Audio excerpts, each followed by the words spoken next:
Okay, everybody, welcome back. Hold on, let me let a couple of people in.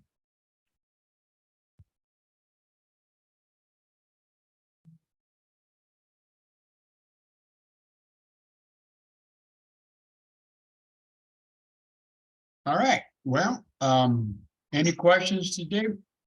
We're gonna do today is finish up chapter 3, fairly short chapter. And then don't forget on Thursday is the first exam online, chapters 1 to 3. I will open up Thursday lecture for any questions you may have concerning any of the 3 chapters. If there are no questions, and I will just continue doing the lecture on go on to the next chapter.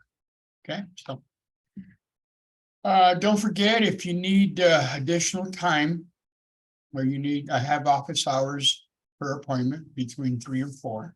So if you need time, questions, feel free to send me an email and tell me that you need to set up some time because you have some questions. Also, please, when you do send me email concerning the homework, if there's a question, please tell me which chapter and which question.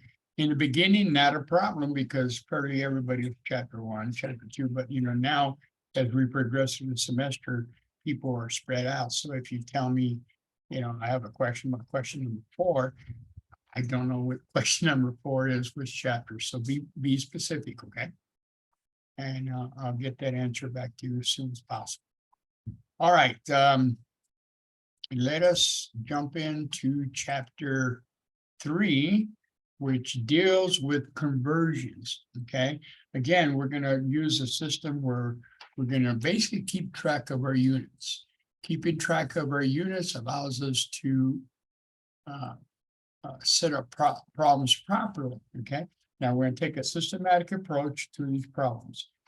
That's what I tend to do when I do problem solving. I sit down with what do I know, what I don't know, what am I looking for, and then attack that problem as whatever steps I need to do.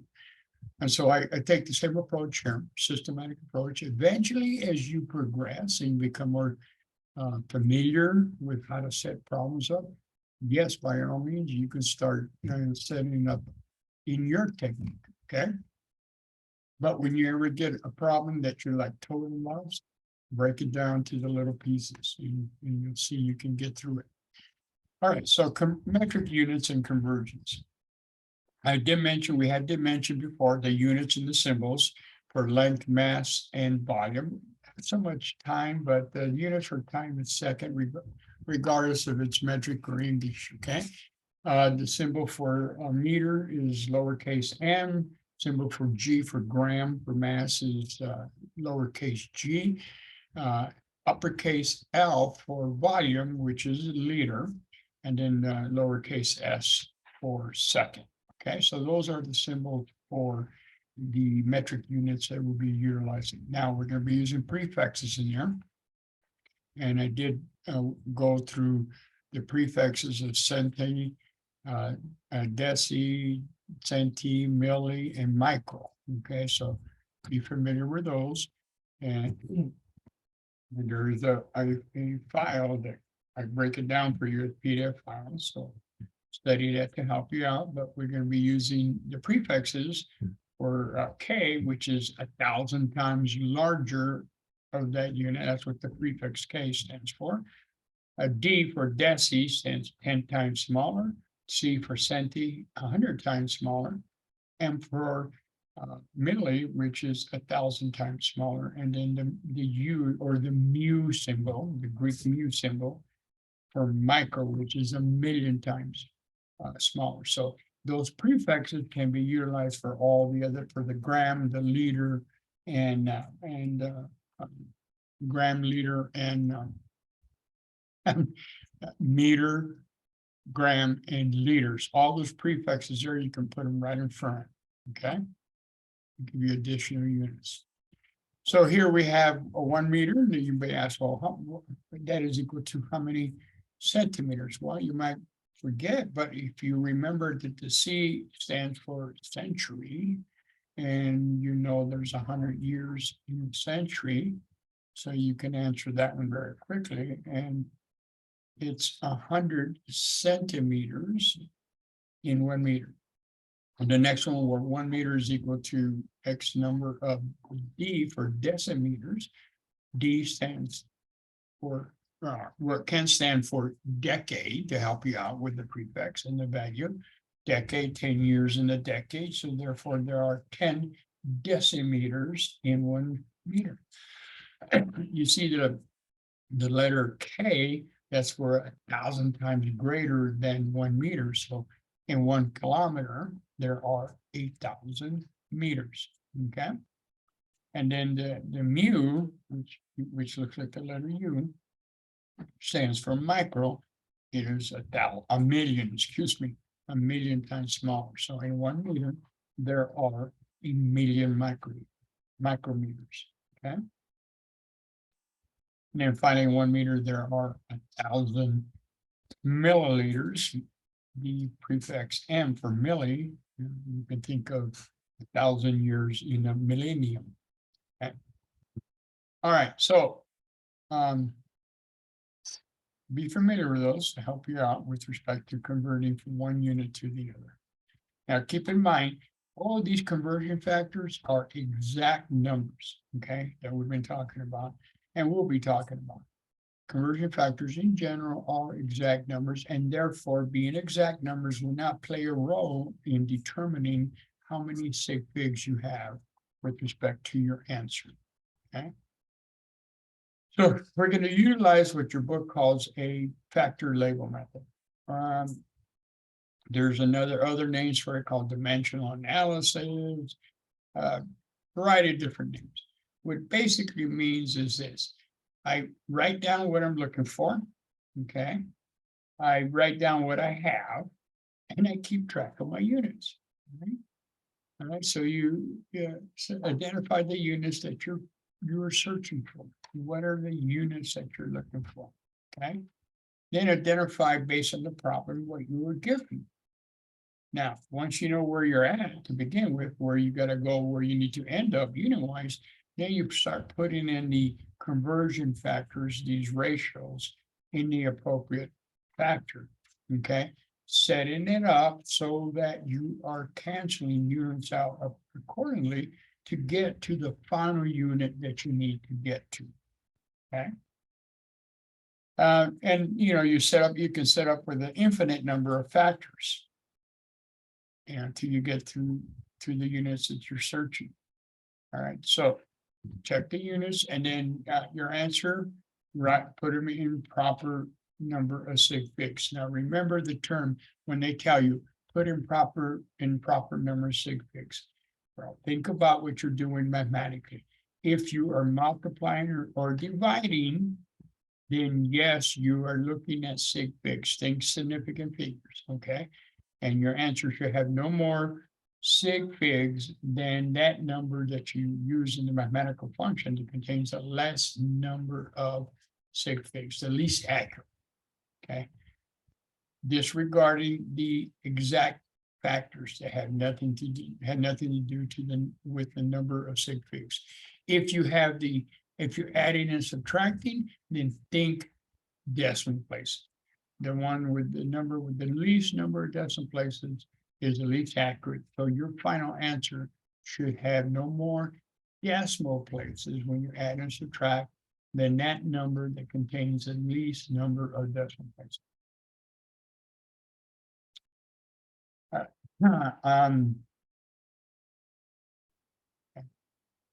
So by basically writing down what you're given in the problem, and with the units, then that tells you how you're going to set up the next factor. The next factor will be set up with the unit that you're going to be given. You want to set it up so that factor has the unit in the denominator, so you can cancel it out. Okay. All right. Now, when we talk about showing all your work, we're talking about, if you have to in the problem, and it says show your work, we're talking about setting up the factors that you utilize to get from what you're given to what you're looking for. And when you do that, I do give, let's say, for example, you have a problem with 5 points, okay? Well, the answer may be worth 1 point, the correct answer with the correct sig figs are worth 1 point. But if you have, you have to go through, the other 4 points are distributed amongst the factors that you utilize to set that up. The point being is you may get the wrong answer, but if you set it up properly, you definitely going to get the 4 points, okay? And of course, obviously, you want the 4 points and the 1 point for the correct answer. But if you just give me an answer, we're not showing me the word, then, that's only worth 1 point. You didn't show the word, okay? So, and this is in case, this is the reason I do this is that you may know how to set the problem up and you set it up correctly, but you made an honest mistake of pushing the wrong number in the calculator. And, you shouldn't take off all 5 points simply because you put the wrong number in the calculator, but you got to set it up properly. Okay? So keep that in mind. All right, so some of this system, how do we set this up? So first question is this. Yeah, read the question carefully. And it's a matter of reading the question carefully. Identify what you were given and identify what you're looking for, okay? And so we are given 2,389 milliliters, okay? And what we're looking for are the units of liters. And so we're in the units of milliliters.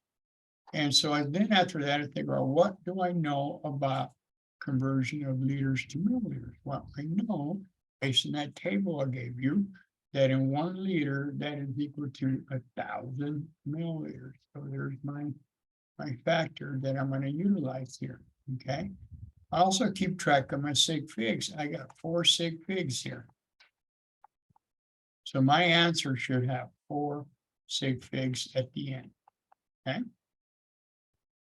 All right, so now I need a factor in here to get rid of milliliters. So obviously my first factor is going to contain milliliters in the denominator. Because remember this number up front, to make it into a ratio, just put a 1 underneath. If that makes you easier to visualize that. Any whole number, I just put a line and a 1 underneath to put it in the ratio, a fractional form. And then liters in the numerator, okay? Because I want my milliliters to cancel. So from my conversion factor, I know that I can just stick in my thou. Oh, look at that! I almost made a boo. I put in the 1,000 milliliters in the denominator and 1. It's a good thing here. Be careful when you put the numbers in there, that you put it in the correct position. Because think about this. Look at the problem. All right, you're starting with milliliters, 2,000 milliliters, and you want to go to liters. So your final answer is going to be much less than 2,000, right? Because you're going from milli to 1 liter, milliliters to 1 liter. And so if I were to multiply by 1,000, well, you can see that number is going to be much greater than 2,000. So, at the end, when you do the mathematics, think about your answer. Does that answer make sense based on the mathematics that I set it up? Okay. All right. And so I set it up properly. And so milliliters cancel. And now just simply it's up to you. Take 2,389 divided by 1,000. And you should get 2.389. You see what I mean by that number, 2.389, much less than 2,000, right? Okay, but the units tells you that since I'm going from milliliters to liters, the final number is going to be much less than 2. I shouldn't say less. It would look much different than 2,000. Okay. Because both of these have the same value. And just the units is what make them look different. All right. Let's take a look at this one. And here we're going from centimeters.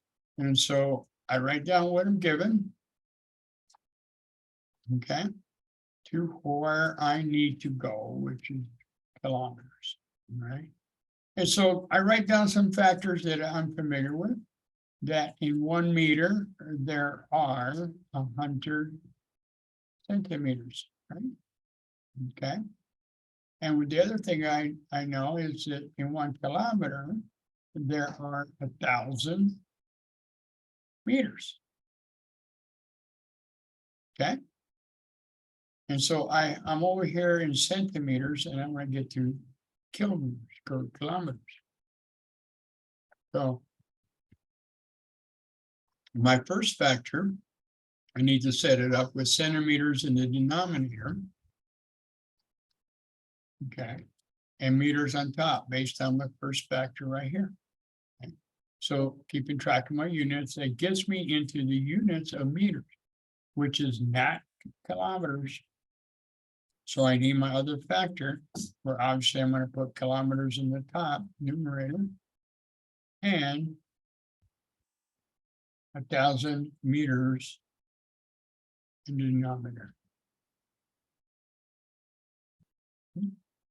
So unit wise, I got everything set up, everything is proper.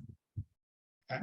Now it's a matter of plugging everything into the calculator and getting my number, keeping track of the fact that I have 3 sig figs.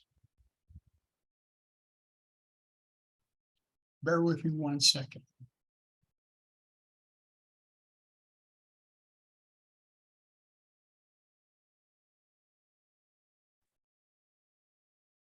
Okay, back.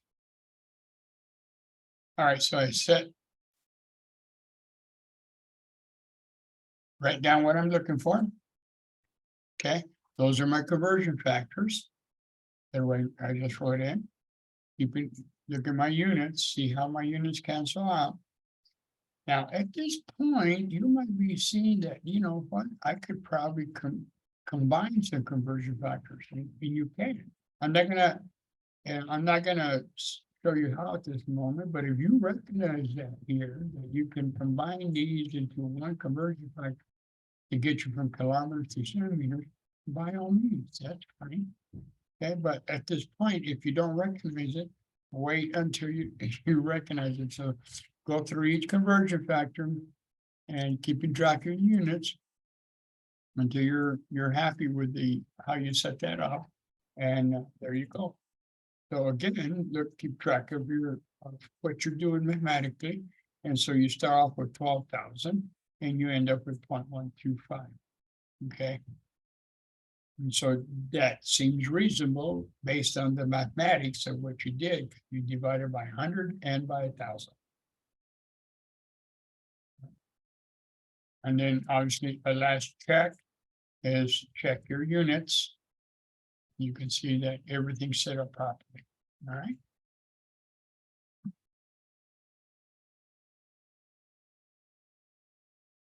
All right, there's some conversion factors that you might need to know, but 2 cups, we talked about that letter G I gave you, where you got combine the quarts and gallon, quarts, pints, and cups. Okay, and also some standard one.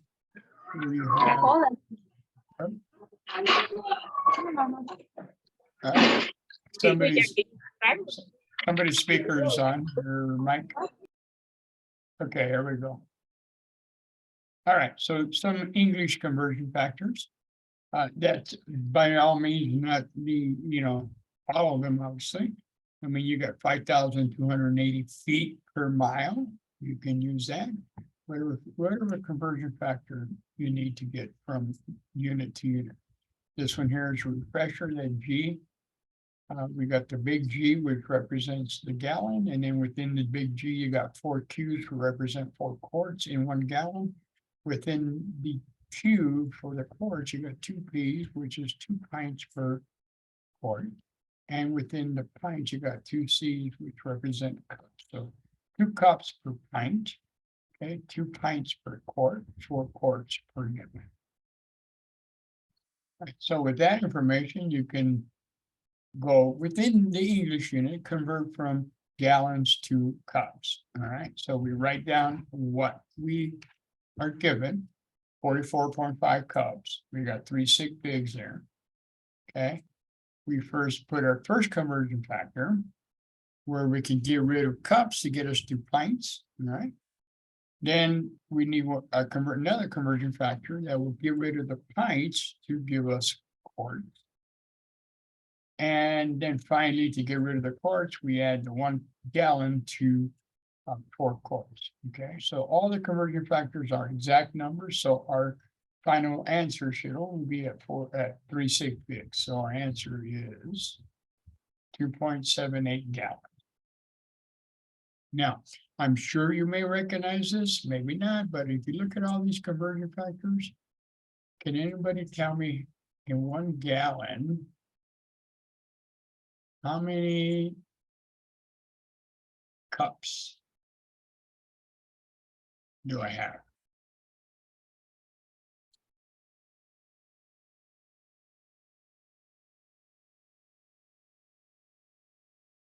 How many cups in 1 gallon?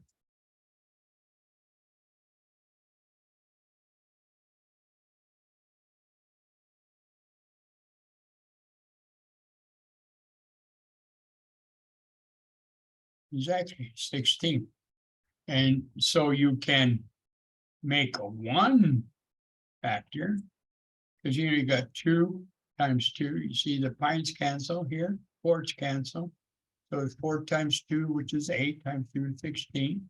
So the units left over are cups and gallons. Okay. So you can set up to 1 gallon is equal to 16 cups. Okay. That's a legitimate conversion factor you can utilize. Right? So this is what I mean by, do you recognize how you can combine some conversion factors? And if you don't see it, then don't do it, and just do it each one individually until you become comfortable with it.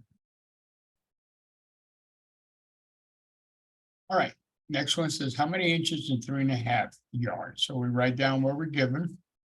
And unfortunately, I didn't write that, but I also would write down that I'm looking for the units of inches, okay, based on the problem. And so by doing that, you know, that's where this is where I'm at. This is where I need to end up unit-wise, so I don't lose track of what I'm trying, the units that the conversion factors that I need to put in between them, so I can get to the units that I'm searching for. Trying to get to. So my first one is 3 feet per yard. Okay, which takes care of the yard units. And then we got a second one, which is 12 inches in the foot. Okay. And then finally, we have the answer of 126 inches. Now, check my units, everything cancels out. You can see that. Now, my question is this. Would I be correct to present my answer as 126?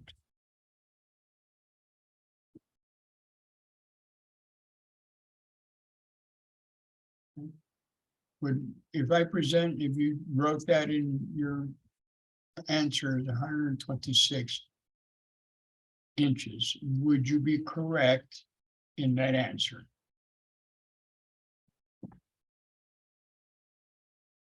And that is, you're all right, Erica, you're not. Why, what is incorrect about the answer 126?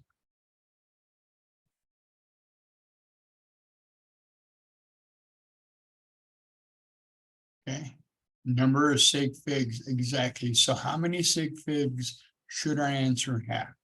Well, refresh your memory here. Remember that these are exact numbers, so they don't play a role, okay?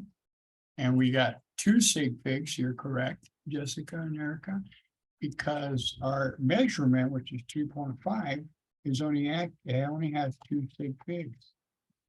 And so that means our answer cannot have more than 2 sig figs. So like we've been doing, we talked about the rounding, find the 2 sig fig position, which is the 2, okay?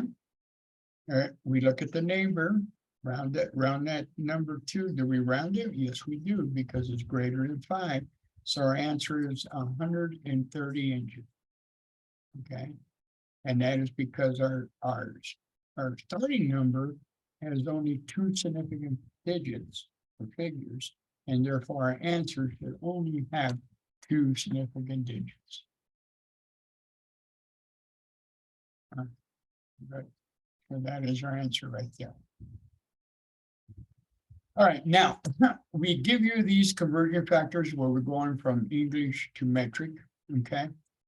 Of these three conversion factors. Now, point number one, when we convert from English to metric, use these conversion factors. I realize you can get on the internet and get all kinds of conversion factors here, but these here are the ones we give you, and they define how many sig figs you have.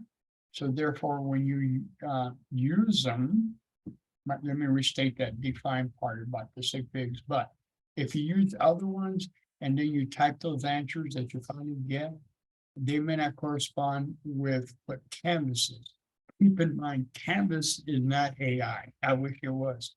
AI, it's not, it just doesn't figure out. You have to give a specific answer for Canvas. If you add a space in your answer after you type it in, Canvas treats that as an extra digit and it counts it as incorrect, okay? And so if you add additional numbers, it's going to count it as incorrect. So first, use these conversion factors when you're going from English to metric and vice versa. And when we get down to atomic weights and the product table, use the atomic weights from our table that we give. All right, now, by convention, the top one is considered an exact number, okay? It's open to argument, but I want to be consistent with the rest of the sections in the department. So it is treated as an exact number. So therefore, we're not play a factor in determining the number of sig figs. The others who, yes, are approximate, okay? And therefore, it could play a role.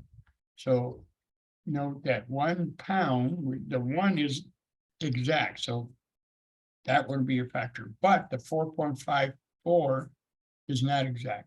So we got 3 sig figs there. Okay. Also, the 1 quart, like I stated, the 1 is exact, but the 946 is not. So there are 3 sig figs in that factor. Okay. Which means that if you use those two factors, they may play a role in the final answer with respect to sig figs. And if you notice, there are some problems in the homework that if you don't take that in consideration and you're thinking, well, it's an exact number, then your answer will be incorrect simply because of sig figs, okay? And you'll be given this at it's already on the two tables that we said to print out. It's on the shape table. These three conversion factors. Just keep in mind the 2.54 1 inch is not as exact. Okay. All right. So this we can start going from, in this case, English to metric. All right. So we are given pound. Okay. And we need to get to grams. And so given that we have 1 pound is equal to 454 grams, we can use this conversion factor and our grams cancel out. Okay. In both cases, the 454 is not exact, but that's 3 sig figs, but the 248 is 3 sig figs. So our answer is this, that 248 grams is equivalent to 5.46 pounds. Okay. How many inches are in 3.54 times 10 to the negative 3 kilometers? Now we've introduced a number in scientific notation. Now you can take that 3.54 times 10 to the negative 3 and put it in long term and work with that, or it's a good time to practice your calculator and using scientific notation. Okay. Keep it in mind, notice here, 10 to the negative 3. So on the calculator, make sure you can find that toggle bolt. So when you type in 3.54, and then the function key to get you in the scientific notation format. Then you type in the 3. Make sure you type in toggle it to a -3. Okay. All right. So we have inches, and here I didn't break it up, but we have 3 conversion factors here. Okay. We started in kilometers, and we know that in 1 kilometer there are 1,000 meters. Okay. So that takes care of the kilometers and puts us in units of meters. And we're not there yet. We want to get to centimeters because I have a conversion factor that gets me from centimeters to inches. So I could convert this number, the first factor, into centimeters, and that's what this does. The 100 centimeters per 1 meter. Okay. And then finally, I have the factor that converts me into English units. And so I'm at the end with the units that I need. Notice I got 3 factors in here. Okay. This is that factor label method. Keep track of your units. Okay. All my units cancel out. Now it's a matter of you of typing in the numbers, and you should end up with 139 inches. So in 3.54 times 10 to the -3 kilometers, that is equal to 139 inches. Okay.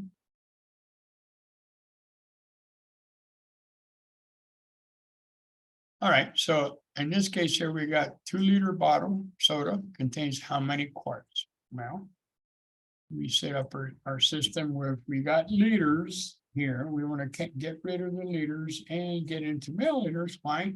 Because this conversion factor gets me from milliliters to quarts. So getting the liters into milliliters, multiply by 1,000, because there's 1,000 milliliters in 1 liter. And then I divide by 946 milliliters. My milliliters cancel, leaving me with the units of quarts, which is what I'm looking for. Okay. And our answer is 2.1 quarts.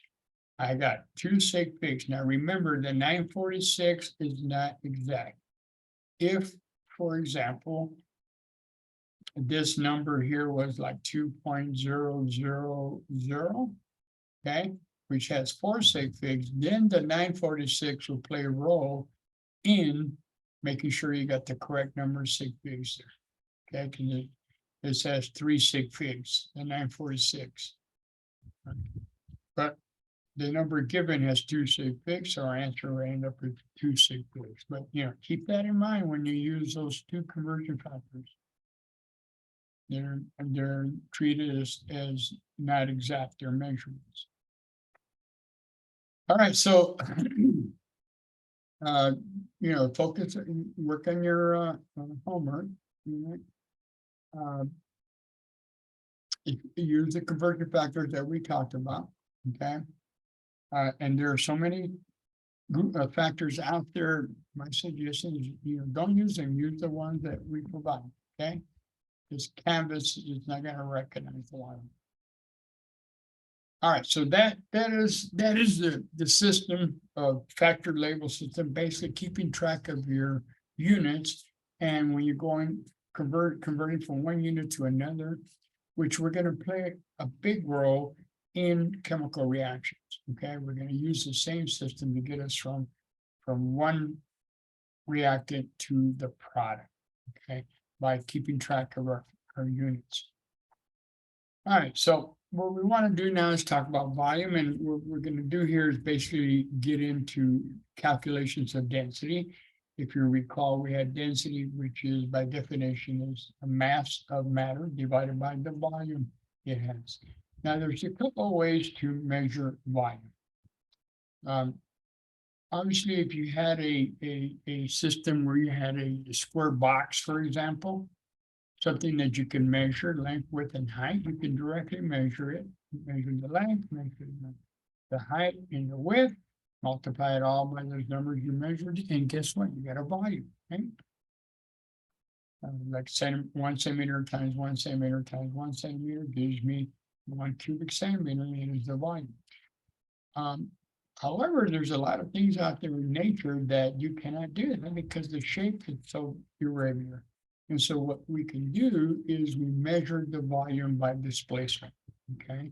And think of it as, if you jump in the tub or in the hot tub, before you jump in, that volume of that hot tub is whatever it is, amount, whatever volume it is. And then when you jump in and completely immerse yourself, you know that volume is going to increase because your volume is going to displace an equal amount of volume. And so if you could know the volume that you begin with, right? Let's say 100 milliliters, you jump in, the volume goes up to 110 milliliters. So the difference is the volume that you displace. So maybe it's 10 milliliters. Okay.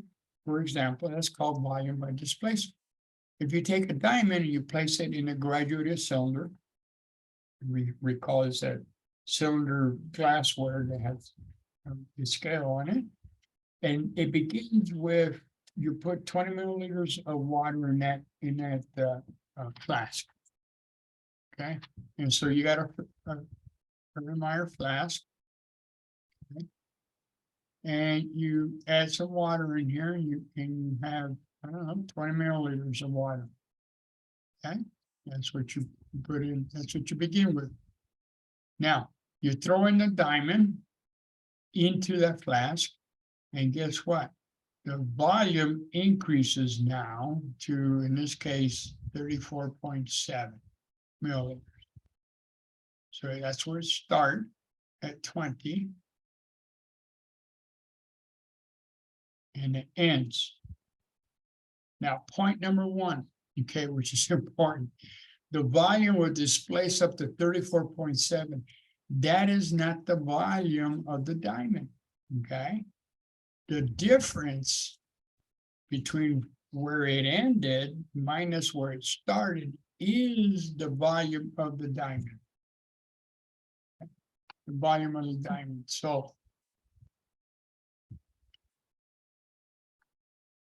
we have, 34.7 minus 20. So that diamond has a volume of 14.7 milliliters. Okay. So it's like being going in a jacuzzi, you can measure that. And you can measure your volume. FY diamond is made of a carbon, and thus, carbon is a solid. Right. Now that's by displacement. We can also do a direct measurement, but it's going to be something like a rectangular box where you can actually measure the length, width, and the height. That's the equation for measuring the volume of any square box. Okay, so if we have a shoebox, measures 24 by 11 by 16 centimeters. Our volume is 4,200. Don't forget the units, centimeter times centimeter, centimeter square, times centimeters, centimeter cube, okay? And it's 4,200 cubic centimeters, which, if you remember, 1 milliliter is equal to 1 cubic centimeter. And so that is also equal to 4,200 milliliters with respect to the units, because this is the 1-for-1. Now, you might forget that. I did that, but okay, set it up with the factors method that we just did. Here's the conversion factor. I want to get to milliliters, okay, which is 1, and cubic centimeters in the denominator, okay. I put that denominator, cubic centimeters in the denominator because I want milliliters in the numerator. I want centimeters to cancel. And I end up with the same value, 4,200 cubic centimeters. Okay.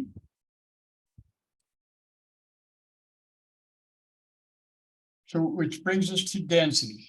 We kind of touched on it way back, but density is nothing more than the ratio, which is the mass divided by the volume. And so we can calculate directly the density of any piece of material if we know its mass and if we know its volume. And its mass we can obtain easily. Why? Because we just weigh it, right? That's our mass. The volume, depending on the material, we can measure it like we just did, the length, width, and height to give us a volume. Okay, or we can run it through a displacement little experiment to determine its volume. Okay. Now, in general, 99% of the time, the units that are used are grams for mass and milliliters in volume. Okay. You can use other units, but normally it's units of grams or milliliters. All right, so density is, how much matter in the given space. So what is the state of matter that is most dense? Well, obviously a solid, okay? And the one that is least dense is a gas. So some of the examples are given here. If you look at density of air, it's like 0.00129. Water at 25 degrees Celsius has a density of 1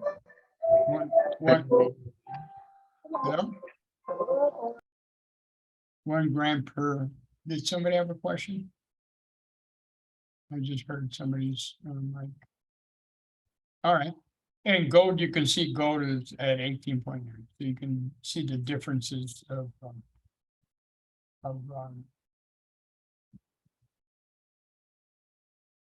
density. Which brings me to the question to kind of get your brain working here for a minute. Okay. Now you all have heard maybe at some point in time where somebody says, okay, if I have 1,000 pounds of steel and 1,000 pounds of feathers, obviously they have the same mass, right? Everybody agree on that? Okay. But with respect to density, who would you expect, who would you think would have the higher density? 1,000 pounds of steel or 1,000 pounds of feathers?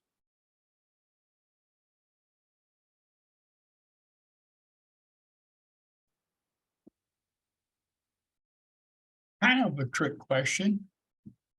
No, not the same. The same with respect to 1,000 pounds of each, yes. 1,000 pounds of steel, 1,000 pounds of feathers, they're the same, no question there. The question was, who has a higher density? 1,000 pounds of steel or 1,000 pounds of feathers? Keeping in mind the principality, if you will, of feathers versus the steel. Because keep in mind, density is mass over volume. Okay, and they both have the same mass. Okay, steel. Okay, we got one steel. All right, let's take it a step further. So we got the density of feathers. Okay, and we said 1,000, let's go 1,000 grams, give it a, and we don't know the volume. Okay, and then we got steel density, 1,000 grams, and the volume. Okay, now think about this for a moment. If you had to predict who had the higher, density is steel actually it's a good guess. Okay, but think about this. The steel is limited to the volume, and just for argument's sake, let's just say it had the same, that 1,000 grams of steel ends up with 1,000 milliliters in volume. Okay. Highly unlikely, but let's keep it real. Maybe its total volume is 50 milliliters. Okay. Now, what about the feathers? Can we not take the feathers and crunch them down to a small volume because there's so much air between them? Yeah. And so to answer the question, the answer would be it depends on how much I can crush those feathers down to give me a volume that is much smaller than steel, because I can make it such that I can crush those feathers such that it has the same density as steel or even greater by crushing it. Think about this. Maybe another way to look at it is to take a loaf of bread. Okay, nice loaf of bread. It has an X amount. Okay. All right, so it has a density as you buy it fresh, right? Fresh loaf of bread. Now, my boys used to take the bread, and what they used to do, for whatever reason, they squished it. You squish that loaf of bread. Maybe it's in the bottom of your bag and they got all squished. Now you still have the same weight bread, right? But what has changed? The volume. So who do you think has the higher density? A loaf of fresh bread or a loaf of bread that has been crushed?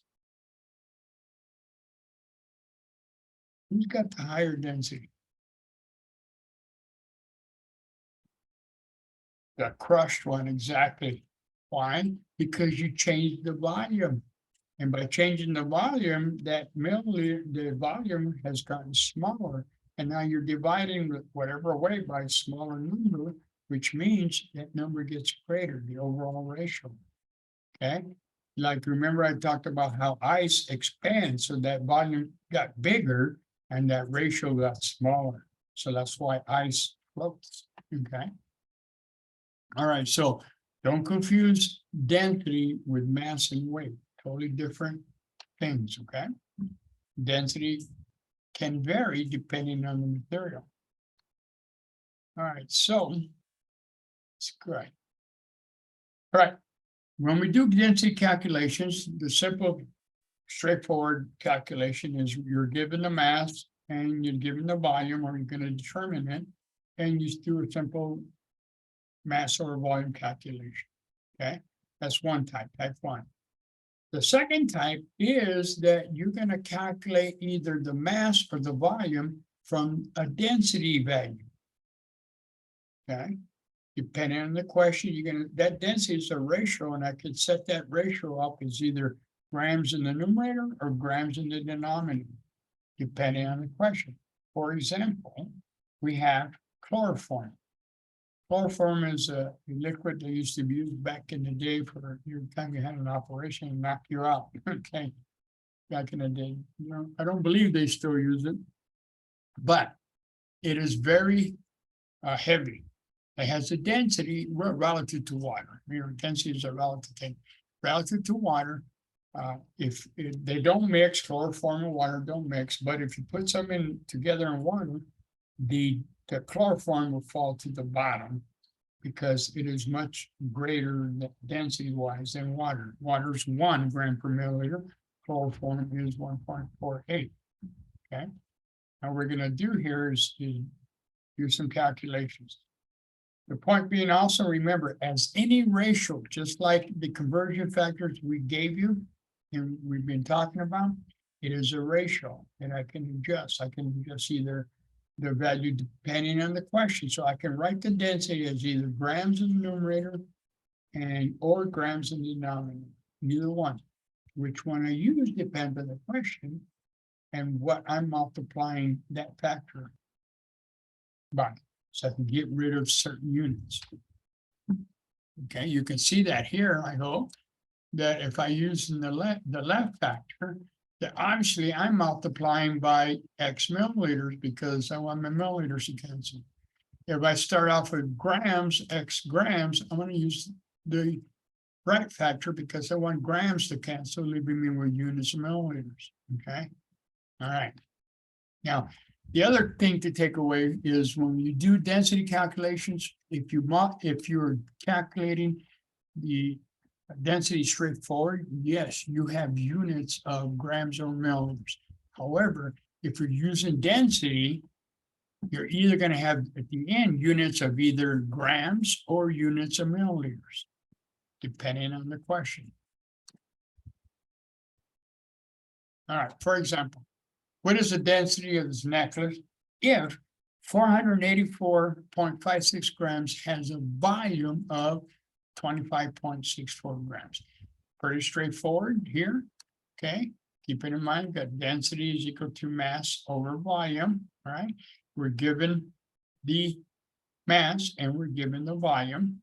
So we just plug those numbers in there, set it up as so, plug it in, type it in your calculator, and you should end up with 18.90 grams per milliliter. That is the density of this particular necklace. Okay. Another way to look at this is that for every milliliter of that necklace, it weighs 18.9 grams. So that's what it's telling you. All right. Keep track of your sig figs. Here we had 5 sig figs in the numerator. And we had 4 sig figs in the denominator. So our answer should have 4 sig figs. Okay. Now sig figs are going to be part of our calculations throughout the semester. So even though we're going over them now, it doesn't mean we don't continue to use them. We always continue to use them.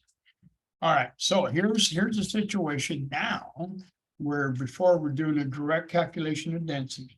Now we are given the density, and now we're either going to have to determine the mass or determine the volume. So here, density of chloroform, as stated before, is 1.48 grams per milliliter. Keep it in mind that you can write it with grams in the numerator like this, or the other way, milliliters. Okay. Which one I use depends on the question.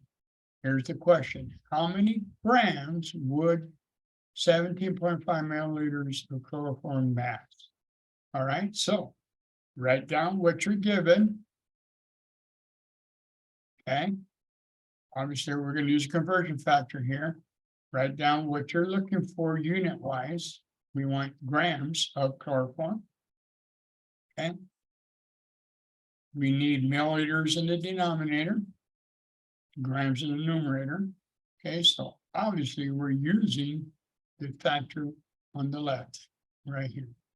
So 1.48 over 1. Okay, check your units. Milliliters cancel out, leaving us with units of grams. But now you set that up properly. Now it's a matter of you type it into your calculator. Density is a measurement, so this factor, all densities are measurements, so therefore they could play a role in sig figs. So we got 3 sig figs here and 3 here. So your answer should have no more than 3 sig figs. Okay, so do note how I set that up. I wrote down what I was given. I wrote down what units I'm looking for. Once I know what units I'm given, I set up my factor, and I know that I'm going to have milliliters in the denominator because I want those units of milliliters to cancel out.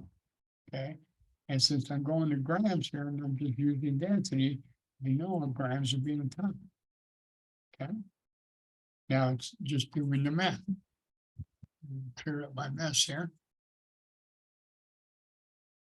So that's what I'm given, and then here's the conversion factor, the density, and so my answer will be 25.9 grams. Now think about the answer now, okay? But this is telling you that if you went to the balance and you weighed out 25.9 grams of chloroform, that it would have a volume of 17.5 milliliters. And why is that? Because every 1.4 grams of chloroform has a volume of 1. Okay. All right. Sometimes in the lab, you have a liquid and you don't have access to a balance to weigh it out, but you have equipment that you can measure volume. And if you know the density, you can determine how much volume you need to equate the grams that you can't measure out directly because you don't have a balance. So density is a very important here. All right, here we have The next one, where they want to know how many milliliters, so we're being told how many milliliters would 0.735 grams of chloroform occupy. So what is the volume? If you weigh out 0.0735 grams of chloroform, what is its volume? So we need milliliters on top and grams in the denominator. And there you go. Now you might be tempted to take the inverse of that 1.4. My suggestion, just leave it like that. Don't change it. Just leave it like that. And you won't run into a problem. So now check my units. Grams cancel. Units of milliliters are left. Now it's a matter of you doing the calculation in your calculator, and you should end up with 0.0497. Okay, so weighing out in the balance, which you could in this electronic balance, you can get up to 0.0735 grams. And if you needed to determine its volume for whatever reason, you can calculate it, because there's very few instruments that can measure the volume that accurate. Okay, 0.0497 milliliters. All right.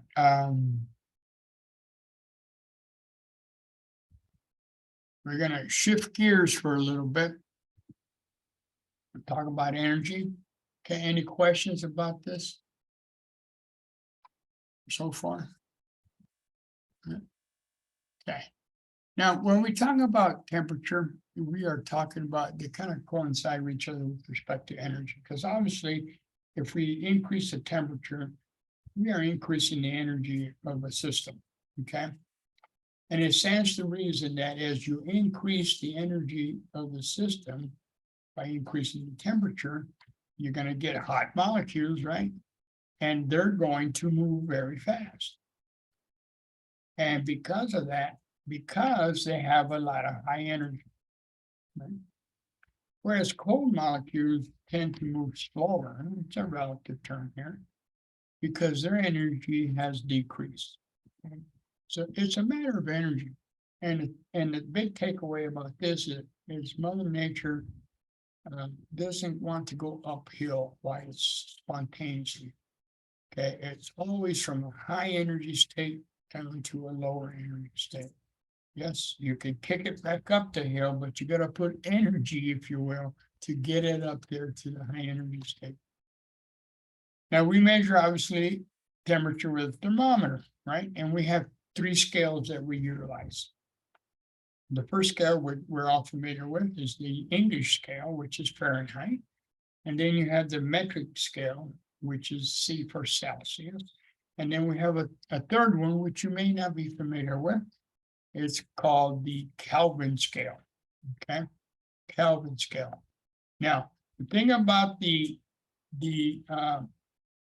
Fahrenheit and the Celsius scale is these guys value-wise can go to infinity. Okay, both the Fahrenheit and the Celsius scale can go to positive infinity or to negative infinity. It doesn't end.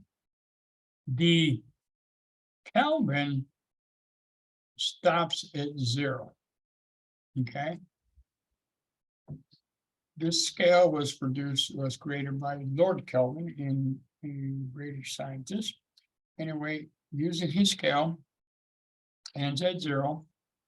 And that is what we call absolute 0. That is where it's been proposed that all matter stops moving. Even as we drop in temperature, when we talk about movement, yes, there's the matter will move relative to other matter. Eventually they slow down, but they get to the point where they're not moving very much, like more in the solid form, obviously. But within the molecule, within the compound, they are vibrating and still moving. And it's only when we get down to 0, absolute 0, that even that movement stops. Now, we haven't attained that. We come very, very close. And really fascinating in that low temperature, also because the physics totally changes. The whole new ball game is occurring down at that low temperature. Anyway, freezing point of water in Fahrenheit is 212. Or 100 degrees, boiling point, excuse me, 212, 100 degrees Celsius. Freezing point is 32 for Fahrenheit and 0 for Celsius. Okay. Now, if we need to get the Kelvin temperature, we have to go through the Celsius. Okay. If we start at Fahrenheit, we cannot go to Kelvin. We have to go and convert from Fahrenheit to Celsius and then go from Celsius to Kelvin if necessary. Okay. How does that work? Well, we have a couple of equations for you. We also will find these equations in that shapes table, so no need to memorize them, they're given there.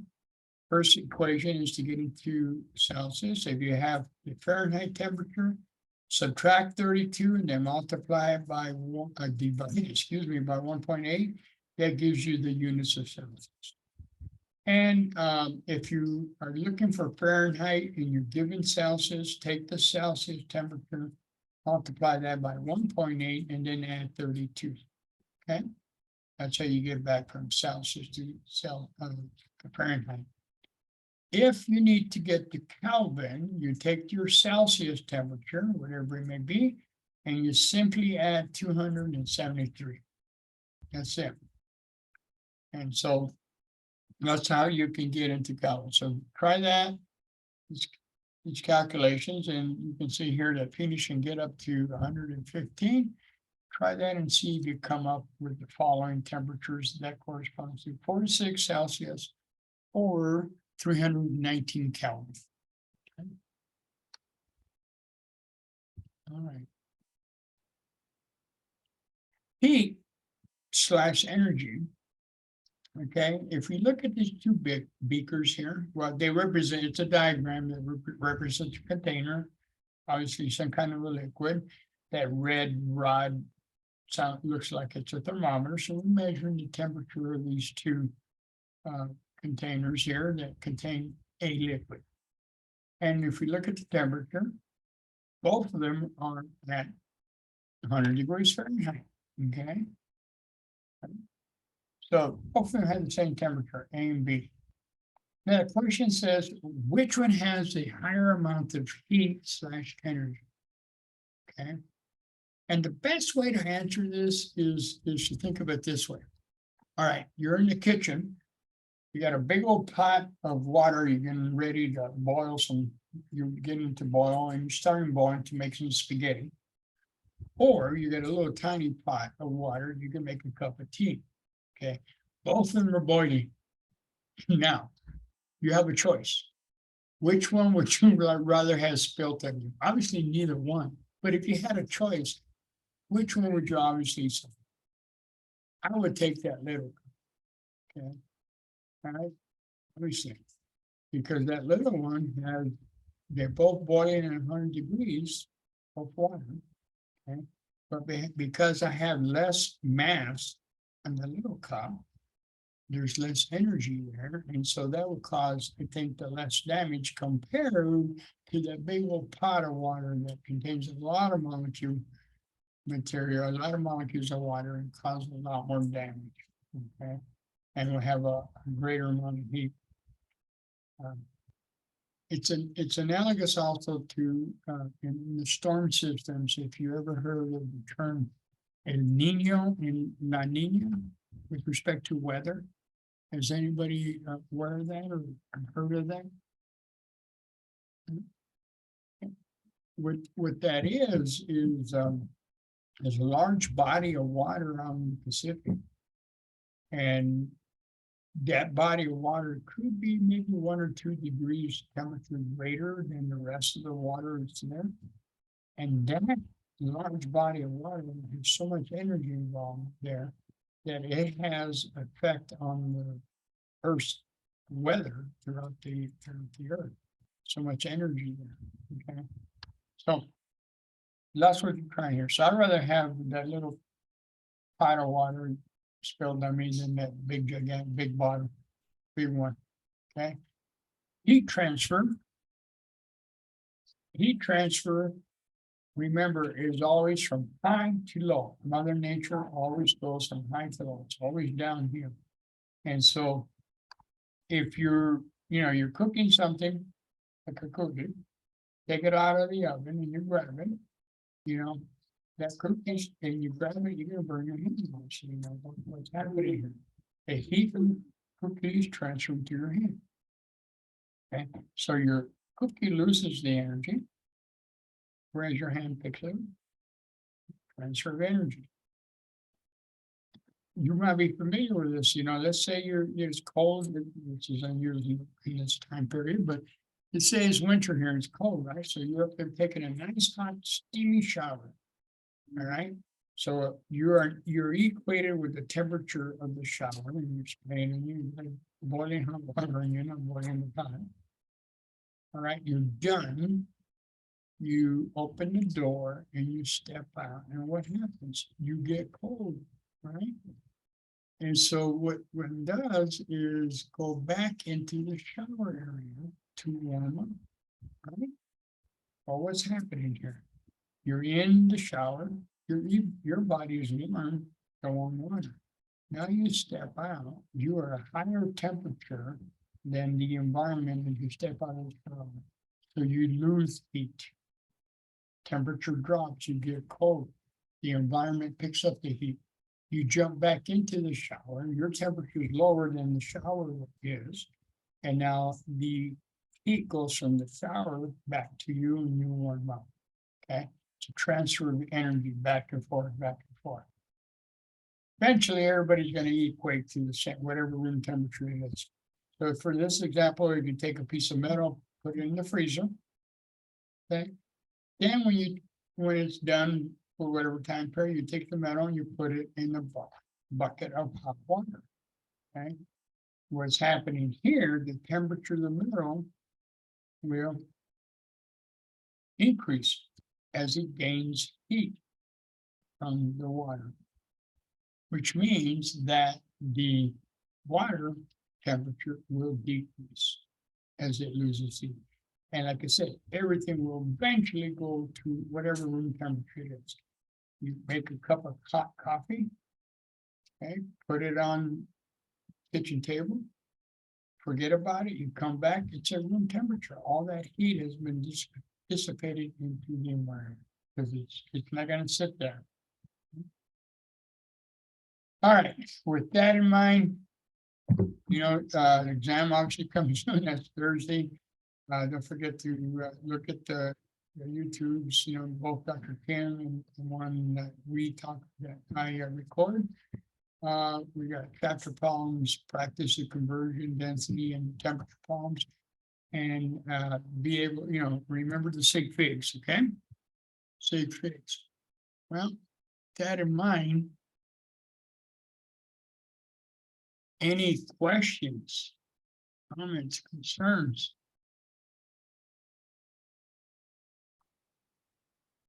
Yeah.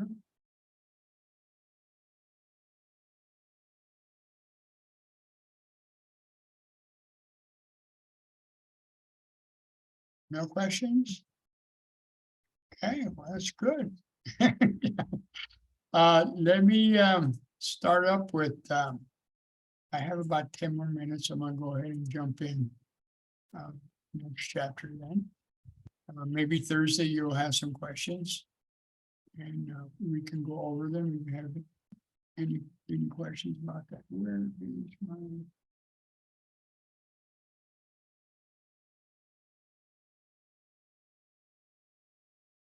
Okay.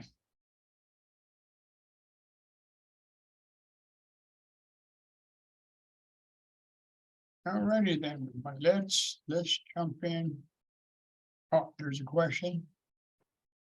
Good question about the question. I just uploaded it. I'm gonna say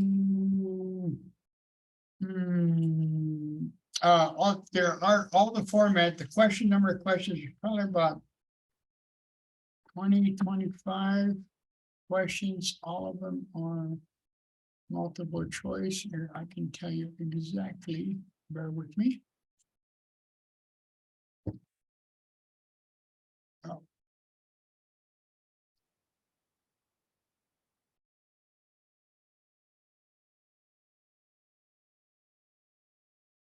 Bear with me. I don't want to leave without giving you a long answer.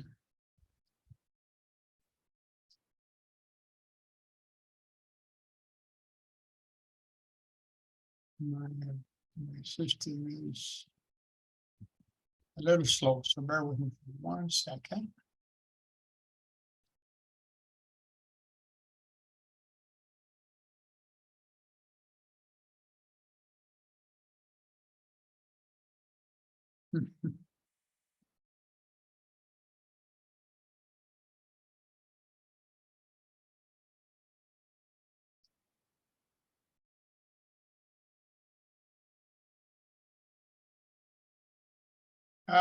There's about, I want to say 22-ish, but let me get a better answer.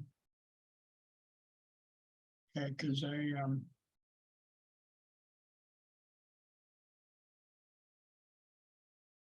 having trouble getting into Canvas. And it could be because my bandwidth is acting up here.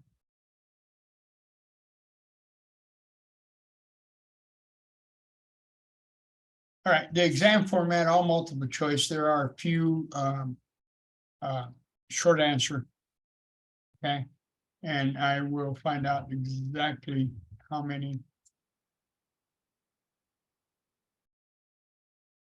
questions there are. So it's no more than 25. That I do know. Okay. Well, I was going to start with next chapter, but I see I got 212. So when I just stop it here, and we'll continue. If there are no questions on Thursday, we'll continue with the next chapter. Where the next chapter, now we're going to start getting into atoms. Start going back to chemistry here. Okay.